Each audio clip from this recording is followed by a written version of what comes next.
గుంటూరు జిల్లా వైసీపీలో కీలక మార్పులు జరిగే అవకాశం ఉంది. ప్రస్తుతం అధ్యక్షుడు అంబటి రాంబాబును తప్పించి కొత్త నేతకు బాధ్యతలు అప్పగించాలని పార్టీ అధినాయకత్వం భావిస్తోంది. రెడ్డి సామాజిక వర్గ నేతను నియమించవచ్చన్న ప్రచారం జరుగుతోంది. పార్టీ పెద్దల మదిలో మెదులుతున్న ఆ నేత ఎవరు? అంబటి రాంబాబును పక్కన పెట్టాలనుకోవడానికి కారణం ఏంటి?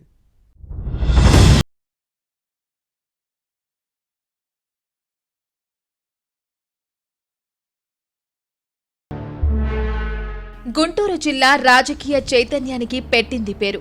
ఇక్కడ పాలిటిక్స్ ఎప్పుడు వాడివేడిగా ఉంటాయి. గత ఎన్నికల్లో ఉమ్మడి జిల్లాలో ఘోరంగా ఓడిపోయింది. దీంతో వైసీపీని పటిష్టం చేయాలని భావిస్తున్న అధ్యక్షుడు జగన్ జిల్లాలపై ఫోకస్ పెట్టారు. అధ్యక్షుడి మార్పుపై దృష్టి పెట్టారు. దీంతో ప్రస్తుత అధ్యక్షుడు అంబటి రాంబాబుకు చెక్ పెట్టే అవకాశం ఉందన్న చర్చ సాగుతోంది. గత ఎన్నికల్లో పల్నాడు జిల్లా సత్తెనపల్లి నుంచి ఓడిపోయిన అంబటికి ఆ తర్వాత గుంటూరు జిల్లా అధ్యక్ష పార్టీ బాధ్యతలు అప్పగించారు. అనంతరం గుంటూరు వెస్ట్ నియోజకవర్గ ఇన్ఛార్జ్ పోస్టు ఇచ్చారు. సమన్వయకర్త పదవిలో కొనసాగిస్తూ జిల్లా ప్రెసిడెంట్ పోస్టును పీకేసి వేరే నేతకు బాధ్యతలు అప్పగించే అంశాన్ని పార్టీ అధినాయకత్వం పరిశీలిస్తోంది. సామాజిక సమీకరణలను బేరీజు వేసుకుని ఆ ప్రతిపాదనను ముందుకు తెచ్చింది. కాపు నేత అంబటిని పక్కన పెట్టి రెడ్డి కమ్యూనిటీ నేతకు జిల్లా అధ్యక్ష బాధ్యతలు అప్పగిస్తే పార్టీకి ఊపు వస్తుందని భావిస్తున్న అధినాయకత్వం ఈ దిశగా చర్యలు చేపట్టిందన్న ప్రచారం జరుగుతోంది.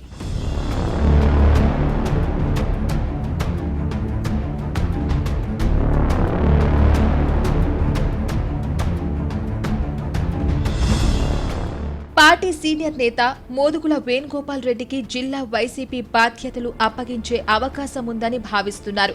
టీడీపీలో ఉన్నప్పుడు 2009-2014 మధ్య నర్సరావుపేట ఎంపీగా, 2014 నుంచి 2019లో గుంటూరు వెస్ట్ ఎమ్మెల్యేగా పనిచేశారు. ఆ తర్వాత వైసీపీ కండువ కప్పుకున్నారు. ప్రస్తుతం గుంటూరు, పల్నాడు జిల్లాల పార్టీ సమన్వయకర్తగా బాధ్యతలు నిర్వహిస్తున్న మోదుగుల వేణుగోపాల్ రెడ్డికి ఈ పదవిపై పెద్దగా ఆసక్తి లేదు. దీంతో గుంటూరు జిల్లా వైసీపీ అధ్యక్ష పదవిని ఇచ్చే అంశాన్ని పార్టీ నాయకత్వం పరిశీలిస్తోంది. జిల్లా రాజకీయాలపై పట్టు ఉండడంతో కలిసి వస్తుందని భావిస్తోంది. ప్రస్తుత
అధినాయకత్వం భావించింది. దీంతో పిన్నెల్లిని పల్నాడు జిల్లా ఫ్యాన్ పార్టీ అధ్యక్షుడిగా కొనసాగిస్తూనే నర్సారావుపేట మాజీ ఎమ్మెల్యే గోపిపెడ్డి శ్రీనివాసరెడ్డికి వర్కింగ్ ప్రెసిడెంట్ గా బాధ్యతలు అప్పగించింది. ప్రస్తుతం గుంటూరు జిల్లాలో రెడ్డి సామాజిక వర్గాన్ని మళ్లీ క్రియాశీలకం చేయాలని భావిస్తున్న జగన్ పార్టీ సీనియర్ నేత మోదుగుల వేణుగోపాల్ రెడ్డికి వైసీపీ బాధ్యతలు అప్పగించాలన్న ఆలోచనలో ఉన్నారని సమాచారం. దీంతో అంబటి రాంబాబును తప్పించి మోదుగులను ఎప్పుడైనా నియమించే అవకాశం ఉందన్న ప్రచారం జరుగుతోంది. అధినేత ఏ నిర్ణయం తీసుకుంటారో చూడాలి.